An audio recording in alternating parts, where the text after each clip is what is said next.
नमस्कार। सत्य बहुमत के इस प्लेटफॉर्म पे आप सभी का स्वागत है।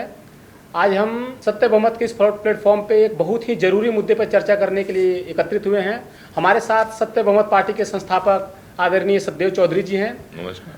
हमारे साथ विकास जी हैं, ये सोशल वर्कर हैं। हमारे साथ पत्रकार वाजिद अली जी हैं और साथ साथ हमारे साथ दीपक शर्मा जी हैं। आज हम सब जिस अहम मुद्दे पर चर्चा करने के लिए एकत्रित हुए हैं वो है इस देश में सरकार बनाने की प्रक्रिया और उसका समाधान।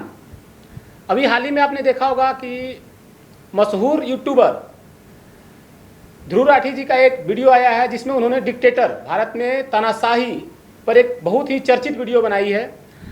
लेकिन उस चर्चित वीडियो में ही उनका पहला जो शुरुआती लाइन्स है उसमें उन्होंने बोला है जनता के रेफरेंस से कि इस देश में जिसको सबसे अधिक वोट मिलता है उसको पावर में आने का मौका मिलता है। तो आज जनता के साथ साथ दर्शकों के साथ साथ हम सत्य बहुमत के इस प्लेटफॉर्म से जानना चाहेंगे कि क्या वाकई में इस देश में जिस पार्टी को या जिस सदस्य को सबसे अधिक बहुमत मिलता है, सबसे अधिक लोगों का समर्थन मिलता है, क्या वो वाकई सरकार बनाता है, नहीं बनाता है। तो इस मुद्दे पे आदरणीय सतदेव चौधरी जी से हम जानना चाहेंगे कि सर क्या आप ध्रुव राठी जी के इस बात से सहमत हैं कि जिसको सबसे अधिक वोट मिलता है उसे लोकतंत्र में सरकार बनाने का, भारत जैसे लोकतंत्र में खासकर, मौका मिलता है या नहीं? जी धन्यवाद ब्रजेश जी। देखिए, मैं ध्रुव राठी जी का जो आप वीडियो की बात कर रहे हैं वो मैंने देखा और उसके अंदर जो सबसे पहला ही उनका कमेंट है, उनको देश के अंदर डेमोक्रेसी की बहुत ज़्यादा चिंता होते हुए उन्होंने ये बताने की कोशिश करी कि शायद आज का जो हमारी राजनीतिक व्यवस्था है वो डिक्टेटरशिप की तरफ जा रही है। बिल्कुल बिल्कुल, डेमोक्रेसी ख़त्म होती जा रही है और इसी बात से मैं भी उनकी इस बात से कहीं किसी हद तक सहमत हूँ। लेकिन वो बात खाली आज ही नहीं है, इसके जिम्मेवार जो जब से हमारी राजनीतिक व्यवस्था शुरू हुई है, यानी जब से अंग्रेज़ों से आज़ादी ली गई उसके बाद से लेकर जो नई हमारी राजनीतिक व्यवस्था बनी, तभी से ये एक डेमोक्रेटिक राजनीतिक व्यवस्था नहीं बन पाई। जो सबसे पहला कमेंट जो ध्रुव राठी जी ने ये कहने की कोशिश करी कि नहीं, जो आम जनता है वो ये समझती है कि जी कि हमारे देश के अंदर हम जिस मर्जी को पार्टी को वोट दे सकते हैं और जिस नेता के सबसे ज़्यादा वोट होते हैं वो सरकार बनाने का अधिकारी बन जाता है। तो ऐसा है नहीं। अगर ऐसा होता तो शायद ये डेमोक्रेसी ख़त्म नहीं होती, ये डिक्टेटरशिप आती ही नहीं। ऐसा तो है ही नहीं। आप लोगों को, आम जनमानस को ये समझ लेना चाहिए कि सबसे ज़्यादा वोट लेने वाला सरकार नहीं बनाता। तो सर हम इस पे ये जानना चाहेंगे, ध्रुव राठी जी ने हालांकि ये बातें जनता के रेफरेंस से कही है, तो इस देश में जो सांसद बनते हैं, विधायक बनते हैं, वहां तो सर ये बिल्कुल सिस्टम है कि जिसको सबसे अधिक वोट मिलता है वो सांसद विधायक बन जाता है। जी जी। तो आप जो कहना चाहते हैं क्या वो सरकार बनाने की प्रक्रिया से है और क्या? लेकिन हाँ, ये बिल्कुल सहमत है कि सरकार बनाने में फिर सबसे अधिक वोट का महत्व नहीं होता, फिर सांसदों का महत्व होता है। तो कहीं आपका इशारा उस तरफ तो नहीं है सर? जी जी जी बिल्कुल। आप जो जिस बहुमत की या जिस सबसे ज़्यादा वोट की एक बात करने की कोशिश कर रहे हो, वो शुरू से लेकर आखिरी तक, सरकार बनाने तक एक ही जैसा सिस्टम होना चाहिए ना। बिल्कुल बिल्कुल। आपने पूरे देश के प्रतिनिधि चुनने के लिए, जिनको हम सांसद बोलते हैं, उनको चुनने के लिए तो आपने सबसे ज़्यादा वोट का बहुमत मान लिया कि जिसको चाहे जितने मर्जी वोट मिलें, जिसको सबसे ज़्यादा वोट मिल जाए, चाहे वो निर्दलीय हैं या किसी भी पार्टी के हैं, उसको हम जीता हुआ मान लेते हैं। हम भी ये मानते हैं कि भाई जो एक लोकतंत्र है वो सबसे ज़्यादा वोटों से जो निर्णय होता है हम उसको स्वीकार करते हैं। हम इसको मानते हैं जी कि ये सच्चा लोकतंत्र है। लेकिन सच्चा लोकतंत्र तो जब होगा ना, जब आखिरी टाइम तक हम सरकार बनाने की जो राजनीतिक व्यवस्था है वहाँ तक हम इसको सिस्टम को लेके जाएं। ये तो आपने एक नाटक कर दिया, नौटंकी कर दी, चुनाव करवा के 543 सांसदों का, प्रतिनिधियों का चुनाव करवा दिया और जब सरकार बनाने लगते हो तब कहते हो जी कि इन मतदाताओं का कोई महत्व ही नहीं है। तो उस केस के अंदर ये जनता भी भ्रमित है और शायद ध्रुव राठी जी भी थोड़े से इस बात से सहमत हैं कि भाई जो जनता कह रही है वो उससे ध्रुव राठी जी भी सहमत हैं। तो ऐसा है नहीं। मान लो अभी 272 सांसदों के समर्थन से या बहुमत से सरकार बनती है।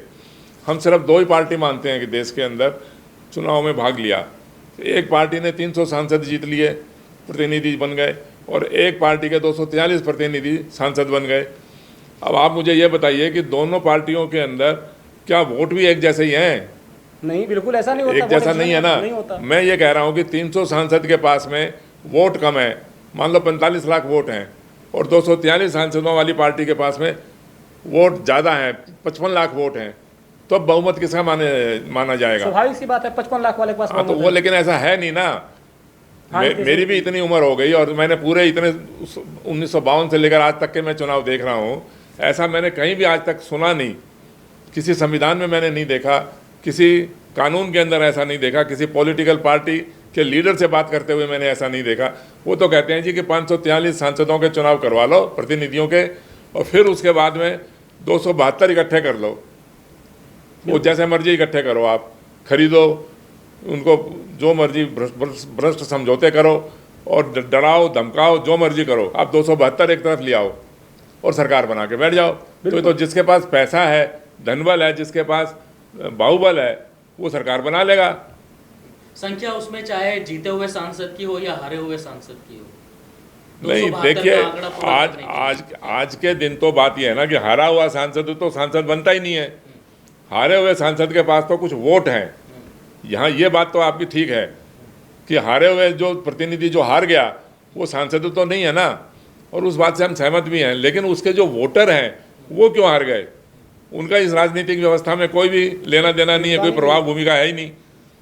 तो जो जिनके सबसे ज़्यादा वोट मिल गए, मान लो वो सांसद बन गए, लेकिन जो प्रतिनिधि या उम्मीदवार जो हार गए, उनको जितने भी वोट मिले वो हम कुल वोट के अंदर शामिल कर लें, जब तो वोटर का, मतदाता का महत्व बनेगा ना, प्रभावशाली बनेगा। वोटर तो शक्तिशाली तभी बनेगा। आज के दिन तो आपने उस उम्मीदवार को भी हटा दिया, वोटर को भी हटा दिया, और चुनाव होने के बाद में कोई चौधरी साहब, एक सवाल मेरे जहन में आता है। मोटा मोटा अगर हम सत्य बहुमत की जैसे बात कर रहे हैं, पूर्ण बहुमत की बात कर रहे हैं, हम लोग कोई भी हो, पार्टी हो, वो यही करती है कि अपने सांसदों को खड़ा करती है अलग अलग जगह पे, और उसको लोग चुनते हैं, फिर वोट देते हैं, उस तरीके से सरकारें चुनी जाती हैं। लेकिन आप जो बात कर रहे हैं कि वोट के आधार पर सरकार चुनी जाए, सांसदों के आधार पर नहीं चुनी जाए, तो वो कैसे पॉसिबल है इतने बड़े देश में, जहां 543 सीटों पर चुनाव अगर करें तो किसी एक बंदे को या एक किसी नेता को वोट ज़्यादा मिल जाए? अगर पॉसिबल है तो वो हमें समझाइए कि कैसे पॉसिबल है। नहीं, आज भी तो ऐसा हो रहा है ना। आप मुझे ये बताइए कि 2019 में, 2014 में या उससे पहले जितने भी चुनाव हुए, उसमें जितनी भी पार्टियों ने भाग लिया, उन पार्टियों के जो जैसे प्रतिनिधि चुने गए, सबसे ज़्यादा वोट वाला प्रतिनिधि सांसद माना गया। उसी प्रकार आपके पास गिनती है कि कौन सी पार्टी को सबसे ज़्यादा वोट मिले, चाहे उसके उम्मीदवार हार गए या जीत गए, हम उसकी तो बात कर ही नहीं रहे। आप थोड़ा भ्रमित होकर बात कर रहे हैं कि हर पार्टी का हमारे पास डेटा है कि इस चुनाव के अंदर किसको सबसे ज़्यादा वोट मिले। नहीं, मैं भ्रमित नहीं हूँ, क्योंकि अगर तमाम पार्टी इसको लेकर डिस्कशन नहीं करती हैं तो कोई तो वजह होगी कहीं ना कहीं, उसका मैं रीज़न जानना चाहता हूँ। उसी का रीज़न मैं आपको बता रहा हूँ। उसका रीज़न 75 साल का भ्रष्टाचार आप देख रहे हो।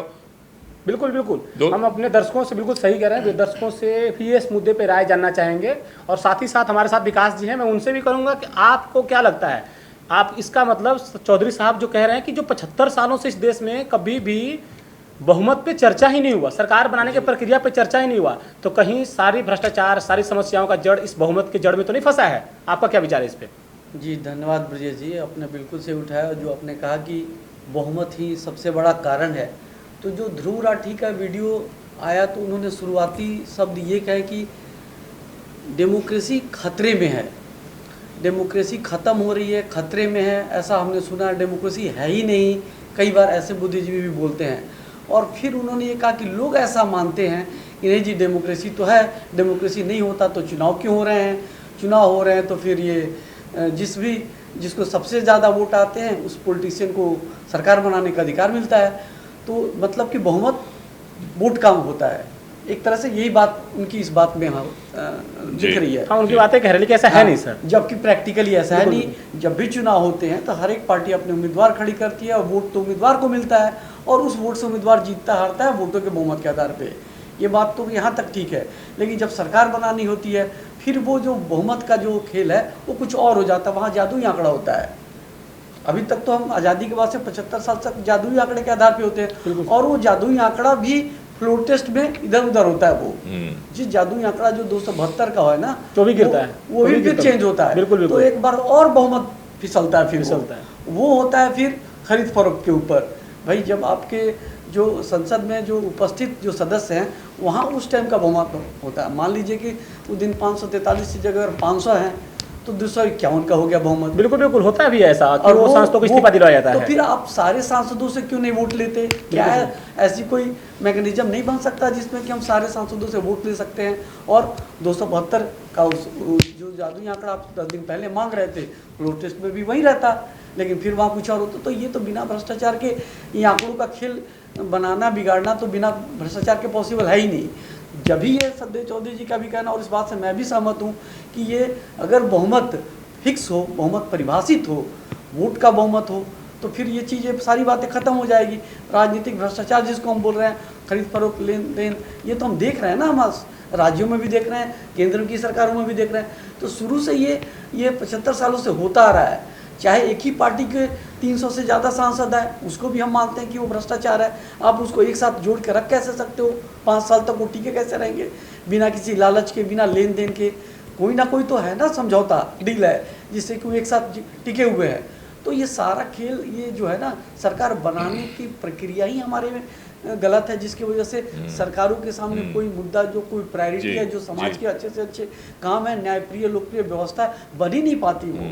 मतलब विकास जी, आपका ये कहने का मतलब है कि जो 75 सालों से जो चर्चा चली आ रही है, चाहे वो प्रिंट मीडिया हो, मेन मीडिया हो या फिर यूट्यूबर्स हों, वो वास्तविक मुद्दे पे चर्चा ही नहीं कर रहे हैं। सर आपको भी कहीं ना कहीं आपका इशारा भी इसी तरीके से है। बिल्कुल मेरा इशारा ऐसे ही है। और देखिए, हम और बातों की चर्चा ना करते हुए, क्योंकि वो सब सारी समस्याएं हैं, जब भी तो हम आज ये चर्चा कर रहे हैं कि सरकार कैसे बने जिससे कि ये समस्याएं ना हो। आपने अभी कहा कि भाई जितने भी सांसदों के समर्थन से सरकार बन गई, और कुछ सांसद तो ऐसे हैं जिनके समर्थन से सरकार बन गई, कुछ सांसद ऐसे हैं जिनके समर्थन से सरकार नहीं बनी या वो विरोध में अब बैठ गए। अब आप मुझे ये बताइए कि इसके अंदर आप सिर्फ और सिर्फ संख्या तो जो सांसद हैं, प्रतिनिधि हैं, उन्हीं की गिन रहे हो ना। बिल्कुल। अब वोटरों की तो गिनती गिन ही नहीं रहे। कोई नहीं पूछता उसका कौन कितने वोट से जीता। मान लो मैंने अभी बताया कि 272 के बदले में आपने 300 सांसदों के समर्थन से सरकार बना ली, और उनके पास कुल वोट कम है। और जो 243 सांसद जो बाहर बैठे हुए हैं, विपक्ष में बैठे हुए हैं, उनके पास कुल वोट 55 लाख है। पहले तो आप ये तय कर लो कि ऐसा हो सकता है कि नहीं हो सकता है। तो आपने मतदाताओं का तो मैं तो ख़त्म ही कर दिया ना। जैसे ही 543 जीते तो आपका मतदाताओं का कोई महत्व है ही नहीं। देखिए चौधरी साहब, मुद्दा बहुत बड़ा है ये, पूर्ण बहुमत की जैसे परिभाषित करने के विकास जी भी बात कर रहे हैं, लेकिन मैं बेसिक से शुरुआत करना चाहता हूँ। जैसे आप कह रहे हैं कि वोटों की गिनती होनी चाहिए, आप उसको धरातल पर उतारेंगे कैसे? नहीं, वोटों की गिनती तो हो रही है। मान लीजिए जैसे एरिया वाइज सांसद खड़े होते हैं, एक एरिया में 50,000 लोग रहते हैं, लेकिन एक एरिया में 10,000 लोग रहते हैं, तो वहाँ पे फर्क पड़ता है ना कि वो 5,000 से वोट से जीतेगा या वो 25,000 से जीतेगा। तो एरिया वाइज जो ये कैलकुलेशन है हमारी वोट काउंटिंग की, ऐसा है, कैसे आपने अभी इसका कोई अध्ययन नहीं किया। पूरे भारत में 543 सांसदों के चुनाव के अंदर 95% से ज़्यादा कॉन्स्टिट्यूएंसी क्षेत्र ऐसे हैं जहाँ पर करीब करीब एक जैसे वोट हैं। ऐसे कॉन्स्टिट्यूएंसी बहुत कम है जहाँ पर वोट कम है। मेरी जानकारी में सिर्फ एक लक्षद्वीप ऐसा कॉन्स्टिट्यूएंसी है जहाँ सिर्फ 50,000 वोट हैं। बाकी सब जगह करीब करीब 18, 20, 22, 25 लाख वोटों के अंदर है। और दूसरी बात यह है कि हमने तो जब पूरे देश की सरकार बनानी है, अब हर कॉन्स्टिट्यूएंसी वाइज बात क्यों करते हो? वो कॉन्स्टिट्यूएंसी की जितनी भी संख्या है वोटों की, वो तो सब पार्टियों के लिए है ना, सब नेताओं के लिए है। खाली मेरे अकेले के लिए या किसी कांग्रेस और बीजेपी वाले के लिए तो है नहीं कि वो वहाँ ज़्यादा वोट ले लेगा तो वहाँ दूसरा भी तो उसका प्रतिद्वंदी है ना। नहीं, सवाल तो मेरा वही है ना कि आपकी जो पॉलिसी है वो रिप्लेस कैसे करेगी अभी के नियम को? अभी भी ऐसा आज भी हो रहा है ना। आप मुझे बताइए, मैं सीधी बात करता हूँ कि 2019 के अंदर मैं किसी बीजेपी कांग्रेस का ना विरोध कर रहा हूँ ना किसी के पक्ष में हूँ। आपको जिस समय सबसे ज़्यादा वोट मिल गए तो वो प्रतिनिधि सांसद बन गया, ठीक है ना, उम्मीदवार सांसद बन गया। अब जिस पार्टी को सबसे ज़्यादा वोट मिले उस समय आप ये उम्मीदवार सांसद क्यों गिनते हो? ये कहाँ लिखा हुआ है? ये बताइए, किसी संविधान में या कहीं कोई कानून है क्या कि भाई इतने सांसद होंगे तभी सरकार बनेगी? वहाँ पर आप जैसे सांसद जीतने के लिए सबसे ज़्यादा वोट चाहिए, सरकार बनाने के लिए उस पार्टी को सबसे ज़्यादा वोट वाला सरकार क्यों नहीं बना सकता? इसके ऊपर हम चिंतन क्यों नहीं करते? मतलब सत्य बहुमत की जो वास्तविक लड़ाई है वो जो लड़ाई है वो बहुमत की परिभाषा और बहुमत को कॉन्स्टिट्यूशन में या पीपल्स रिप्रेजेंटेशन एक्ट में डिफाइन करने की बात है कि आप जो प्रोसेस अपना रहे हैं उसको आप लिखित रूप में करिए, जनता को आप उस प्रक्रिया के बारे में अपडेट कराइए, जनता को आप रूबरू कराइए कि जिस इस माध्यम से तुम्हारा सरकार बनता है। जनता को सिर्फ ये मालूम हो रहा है आज कि हमें लोकसभा में सबसे अधिक वोट देके किसी को सांसद बना देना है, जनता को ये पता ही नहीं चल रहा कि सरकार कैसे बन रही है। तो इस मुद्दे पे चर्चा सर आपने जो बातें रखी बहुत सही है, और हम दर्शकों से भी जानना चाहेंगे इस मुद्दे पर राय कि आपकी क्या राय है, क्या आप सहमत हैं इस बात से कि इस देश में जो सरकार बनती है, जो फेमस यूट्यूबर्स कह रहे हैं या टीवी चैनल दिखाती है, तो क्या टीवी चैनल से यूट्यूबर्स दिखा रहे हैं क्या इस देश में वास्तविक रूप में जनता के बहुमत से सरकार बन रही है? सर हम लगातार जनता के बीच में जा रहे हैं, जनता का एक सवाल ये होता है कि हमने जो सांसद है वो बहुमत से ही तो जिता करके हम उसको भेज रहे हैं, तो जनता ये जानती है कि हमने अपना प्रतिनिधि चुना है और हमने उसको जिता दिया तो हमारी जिम्मेवारी पूरी हो गई है, वो जिता करके हमने उसको वहाँ भेज दिया, तो वो बहुमत ही माना जाता है जनता के बीच में उस चीज़ को। इसमें कैसे फर्क इसको जनता को समझाएं? नहीं माना जाता है वाली बात ही तो चक्कर में वो वही तो भ्रमित है। माना क्यों जाता है? आप उसका कानून बनाइए, आप उसको डिफाइन करिए, आप उसको अलग से उसकी व्याख्या बनाइए। जैसे वाजिद जी, मैं इसका जवाब देता हूँ। इसका मतलब है कहीं ना कहीं आप इस मुद्दे को समझ नहीं पा रहे हैं। हम ये कहीं नहीं कह रहे हैं कि लोकसभा में लोग जो सांसद हैं उसमें चुनने में बहुमत परिभाषित नहीं है, उसमें चुनने में है, सांसद जरूर बहुमत से चुने जा रहे हैं, लेकिन सरकार बहुमत से नहीं बन रही है। सरकार बनाने तो 272 सांसदों के आंकड़े से बन रही है, तो आंकड़ों का खेल है ना, फिर बहुमत नहीं है ना सर उसमें। लेकिन जनता तो उसी को जो उसने नहीं अपने सांसद को वोट दिया, जनता ने, लेकिन जो उम्मीदवार हार गया अब अभी उसी बात उसका वोट क्यों नहीं गिनते आप? उसको क्या मतलब क्यों नहीं गिना जाता? तो सवाल तो ये है, जनता को आज तक ये बात बताई नहीं कि उसे छुपाएगी। तो आज तो बता रहे हैं ना, 75 साल से नहीं बताई, उसी का तो हम रो रहे हैं कि भाई इसी यही तो कंफ्यूजन है। और नहीं तो ना डिक्टेटरशिप आती, ना भ्रष्टाचार होता, ना कोई अपराध होता। आज आप करके देख लो, सरकार बनाने के लिए अभी हॉर्स ट्रेडिंग होता है, खरीद फरोख्त होता है, क्या उसका नियम है लिखा हुआ है? क्या जरूरत है उसको करने की? जरूरत क्या है? गठबंधन करते हैं, गठबंधन का भी नियम नहीं है। और विकास जी साथ साथ जिस हिसाब से वाजिद जी कर रहे हैं, मुझे लगता है आप तो जनता को बोलेंगे भाई जो हार गए हो हमारे कॉन्स्टिट्यूएंसी छोड़कर निकल जाओ, वैसे हिसाब हो जाएगी फिर इस हिसाब से। तो अगर आप मानते हैं कि वहाँ की जनता सिर्फ एक सांसद को जिताते जीत गई, तो जो हार गए हैं उनको तो कॉन्स्टिट्यूएंसी छोड़कर जानी पड़ेगी।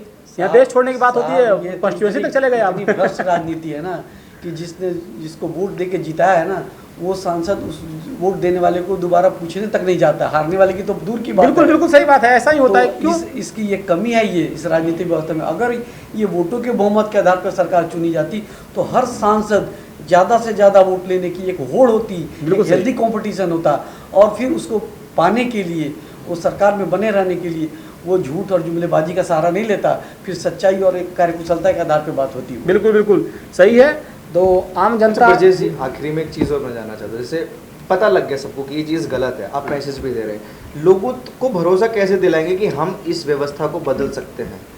सर मैं तो चाहूंगा कि इसका जवाब सर सत्यदेव चौधरी जी दें। जैसे सर अभी चौधरी साहब, कुछ लोगों का सवाल जनता के बीच में हमें ये भी मिला कि भाई आप एक सीट पे जो है चुनाव लड़ रहे हैं, क्या एक सांसद से आप बदलाव कर सकते हैं? या आप जब कोई कानून बनाने की बात कर रहे हैं तो क्या अकेला सांसद संसद में जाकर के कानून बना सकता है? तो आपको भी तो जिस गठबंधन करना पड़ेगा किसी ना किसी के साथ। इस पर आपका क्या विचार है? नहीं, मुझे क्यों करना पड़ेगा गठबंधन? हमने अपनी बात एक चांदनी चौक सीट के ऊपर रखी, वो पूरे देश में जाएगी, पूरी दुनिया के अंदर जाएगी वो बात। तो आज ही इस बात को करना क्या जरूरी है? जब हमने 75 साल बिता दिए तो हम और लोगों के बीच में जाएंगे, और कॉन्स्टिट्यूएंसीज में भी जाएंगे, और वहाँ और ज़्यादा लोगों का भाग लेंगे, लोग ज़्यादा जितवाएंगे हमारे को। भाई हम उनसे भ्रष्ट समझौते, चर्चा का विषय बनेगा। हम गठबंधन करके भ्रष्ट समझौते क्यों करें? जो भ्रष्टाचार से वो लोग आए हमारे पास, जो दूसरी पार्टियां हैं वो हमारे विचार से सहमत होकर चुनाव लड़ें, और उनमें क्या जरूरी है कि हम ये खरीद फरोख्ती करें या पैसों के से ऐसा करें, धनबल का बाहुबल का प्रयोग करें? ऐसा तो नहीं होगा। हम शक्तिशाली वोटर को बनाना चाहते हैं। जावेद जी सर, जैसे अभी ध्रुव राठी जी की वीडियो पर ये चर्चा हो रही है, जो उन्होंने कहा, उन्होंने अपनी वीडियो में ये भी कहा कि भाई सत्ता परिवर्तन करने की जरूरत है, है ना? तो अब जिस तरीके से हम देख रहे हैं, जो बीजेपी के नेता हैं इस पार्टी के, वो कांग्रेस में जा रहे हैं, कांग्रेस के इधर, मतलब अलग अलग पार्टी के लोग इधर उधर हो रहे हैं, तो क्या लगता है आपको कि अगर सत्ता परिवर्तन भी हो जाता है तो ये भ्रष्टाचार या इस पर कोई और फिक्र होगी या कुछ बदलाव होगा? देखिए, अगर यही फार्मूला रहा आपका बहुमत का सरकार बनाने का, तो कुछ भी परिवर्तन नहीं होने वाला। जो प्रमाण है पिछले 75 सालों की राजनीति का, बल्कि हर चुनाव के अंदर ये भ्रष्टाचार का रूप आपको और बड़ा देखने को मिलेगा। अभी तक मान लो कोई 50 करोड़ में कोई सांसद का समर्थन मिल रहा है, तो फिर 50 की जगह 100 करोड़ हो जाएंगे, 200 करोड़ हो जाएंगे, 500 करोड़ हो जाएंगे, तो उसमें मरेंगे गरीब लोग ही। लेकिन एक और सवाल ध्रुव राठी जी ने कहा उसमें कि जो सत्ता परिवर्तन होने के बाद जो नई सरकार आएगी उस पर हम एक दबाव बनाएंगे, लोगों के लिए अच्छा कानून बनाने को लेकर के, लोगों के साथ न्याय करने को लेकर के दबाव बनाएंगे, और मौजूदा सरकार जो है वो हिटलर शाही का रूप ले रही है, इसलिए हम उस पर दबाव नहीं बना पा रहे हैं। तो क्या अगर यही व्यवस्था रही तो फिर तो वही की वही? नहीं, उसी दबाव को समझने के लिए ही तो हम बात कर सुझाव दे रहे हैं ना, कि ये सबसे अच्छा दबाव है कि आप मतदाताओं के बहुमत से सरकार बनाने दो। राठी जी, आप इन चक्करों में मत पड़ोगे, हम कानून बनाएंगे, ये बदल देंगे, या सख्त कानून बना देंगे, ऐसे कर देंगे। कैसे दबाव बना दोगे आप? बिल्कुल सही बात। जब 75 साल से कोई दबाव नहीं बना पाए, तो आप कैसे दबाव बना दोगे? और इस चीज़ की क्या गारंटी है कि नई सरकार तानाशाही नहीं करेगी? नहीं, वो तो ये देखिए, ऐसा है ना, आप सिर्फ और सिर्फ एक ये जो जिस बहुमत से सरकार बनाने की व्यवस्था है ना, आप इसके ऊपर केंद्रित होकर बात करिए। लेकिन ध्रुव राठी जी ये नहीं कह रहे हैं कि हम जो गठबंधन जोड़ तोड़ की राजनीति, खरीद फरोख्त की राजनीति जो हो रही है, उसको उस पर लगाम लगाने के लिए, उसको रोकने के लिए क्या विकल्प हो सकता है? ऐसी कोई बात ना कर दो, उसकी छूट दे रहे हैं वो, उसकी छूट दे रहे हैं। तो इसीलिए तो सारा गड़बड़ है ना विकास जी। जब मतदाताओं को आपने निष्क्रिय बना दिया, एक वोट, एक चुनाव का नोटंकी करके, खाली लाइन में खड़े कर करके, और आपने टी टी टी बजवा दी, और उसका महत्व कुछ नहीं है, प्रभाव कुछ नहीं है, कुछ भी उसकी भूमिका नहीं है। आज अभी 2024 में जो चुनाव हो रहे हैं, जो फर्स्ट फेज के चुनाव हो चुके, नागालैंड भी आप ही के देश की धरती है ना, वहाँ एक भी वोटिंग नहीं। 6 जिले ऐसे हैं कि जहाँ पर 4 लाख वोटर हैं, लेकिन वोट एक भी नहीं पड़ा। वो आपका देश नहीं है क्या? मणिपुर के अंदर हमारे प्रधानमंत्री जी क्यों नहीं जाते? वो आपका देश नहीं है। लद्दाख के अंदर वो कौन से लीडर जो अभी अनशन में बैठे हुए थे, वो आपकी धरती नहीं है। वैसे तो आप कहते हो जी कि पता नहीं, हम अंदर घुस के मारेंगे, बाहर घुस के मारेंगे, ये करेंगे, वो करेंगे, लेकिन आप उसको मानते ही नहीं, अपना देश है। तो ये देखिए, जब तक आप बहुमत का फैसला करके, और सच्चा लोकतंत्र वही होता है जहाँ पर मतदाताओं के निर्णय से सरकार बने, मतदाताओं के निर्णय से फैसले हों, मतदाता जो चाहें वो सरकार करे। जब मतदाताओं का कोई लेना देना ही नहीं है, मुट्ठी भर लोग उसके ऊपर सारे धन के मालिक बन गए पूरे देश के, जितना मर्जी टैक्स देते रहो, जितना मर्जी वोट देते रहो, कोई सुनने वाला नहीं है, कोई पूछने वाला नहीं है। किसी ने जरा सा सवाल उठा दिया तो उसको तो भेजो जेल के अंदर। सर, आरटीआई भी लगाई आपने बहुमत की जो है परिभाषा जानने के लिए और एक व्याख्या के लिए, क्या जवाब वहाँ से मिले हैं? लोग कहते हैं कि मतलब ऐसा कोई प्रावधान ही नहीं, और हम इसका हवाला देते हैं आपका जवाब है। थोड़ा दर्शकों को भी बता दीजिए आप। देखिए, मैंने आरटीआई में यही लिखा था कि चुनाव हो जाने के बाद ये 272 सांसदों के बहुमत से सरकार बनने का कोई कॉन्स्टिट्यूशन या कोई कानून है क्या? तो अलग अलग डिपार्टमेंट से, लोकसभा सेक्रेटरी, राज्यसभा सेक्रेटरी, चुनाव आयोग से यही जवाब आते रहे कि जी हमारे पास इसके बारे में कोई इन्फॉर्मेशन नहीं है। उसने उस डिपार्टमेंट को भेज दिया, उसने उस मिनिस्ट्री को भेज दिया, और आखिरी में घूमते घूमते सेक्रेटरी प्रेसिडेंट से हमारे को एक ये लास्ट चिट्ठी मिली कि as per convention of description of the president the government can be formed when a leader has a majority support of elected members। अब majority support of elected members, ये फिर दोबारा से इतना भ्रमित और अपने आप के अंदर व्याख्या इसकी पूरी नहीं है। मान लो आपके पास 272 की जगह खाली 200 सांसद हैं और बाकियों के पास आपसे कम है, तो फिर आपको 272 तो नहीं चाहिए ना, फिर तो 200 सांसदों के बहुमत से सरकार बनाइए आप, क्योंकि आपके पास सबसे ज़्यादा है। तो ऐसा है नहीं, और ये इसी चक्कर के अंदर, और देखिए जितने लोगों ने भी आपने मिलकर सरकार बनाई और जिन लोगों ने सरकार नहीं बनाई, मान लो जिन्होंने सरकार नहीं बनाई उनके वोट ज़्यादा हैं, वो तो विपक्ष में बैठे हुए हैं, और जिन्होंने सरकार बना ली उनके पास वोट कम है, वो सत्ता के मालिक बन के बैठ गए। तो लोकतंत्र के अंदर तो मालिक मतदाताओं को बनाइए ना। और सबसे बड़ा लोचा इसके अंदर ये है कि जो लोग हार गए, और ऐसे वोटर कितने हैं पता है आपको वाजिद जी? करीब करीब 70% वोटर ऐसे हैं जिन लोगों ने कुल वोट दिए, उसमें से 70% वोटर ऐसे हैं जिनके वोट से उनके उम्मीदवार या उनके प्रतिनिधि हार गए। तो सरकार बनाने वाले तो लोग ही कितने हैं, कितने वोटर हैं। और हमारी विडंबना यही है कि जिन नेताओं को इनको शिक्षित करना चाहिए था वोटर बनाने से पहले, वो किया नहीं और वोटर बना के बैठ गए। आज कितने भी लोगों ने वोट दिया है, वो उनका क्या प्रतिनिधित्व है सरकार बनाने के अंदर। आप चुनाव मत लड़ो, आप खाली दबंगी और धनबल दिखाओ और सरकार बना लो। मतलब सांसदों के खरीद फरोख्त को जो ये जारी सिस्टम है वो उसको बढ़ावा देती है सरकार बनाने का प्रक्रिया हमारी जो भी है। और हमारा प्रयास ये है, जैसा चौधरी साहब कह रहे हैं, कि हमारे प्रयास में जो हारे हुए वोटर हैं, हम वोटर को हारे हुए मानते ही नहीं। हम जो 70% लोग जो खिलाफ में वोट दे रहे हैं, अगर उनकी संख्या ज़्यादा है तो हम चाहते हैं कि सरकार में वही आए और सरकार एक जनतंत्र और जनता के बहुमत से बने, ताकि वो जनता के लिए काम कर सके और इस प्रक्रिया में बदलाव हो, चाहे आज हो या कल हो। हम जनता से भी इस मुद्दे पर राय जानना चाहेंगे और चाहेंगे कि आप लोग इस मुद्दे पे बात करें, खुल के बात करें कि सरकार बनाने की इस देश में आखिर प्रक्रिया क्या है। आप सब हमारे साथ जुड़े सर, आप सबका बहुत बहुत धन्यवाद, दर्शकों का धन्यवाद। और आप प्लीज़ सत्य बहुमत के चैनल को सब्सक्राइब कीजिए, लाइक कीजिए और शेयर कीजिए। धन्यवाद।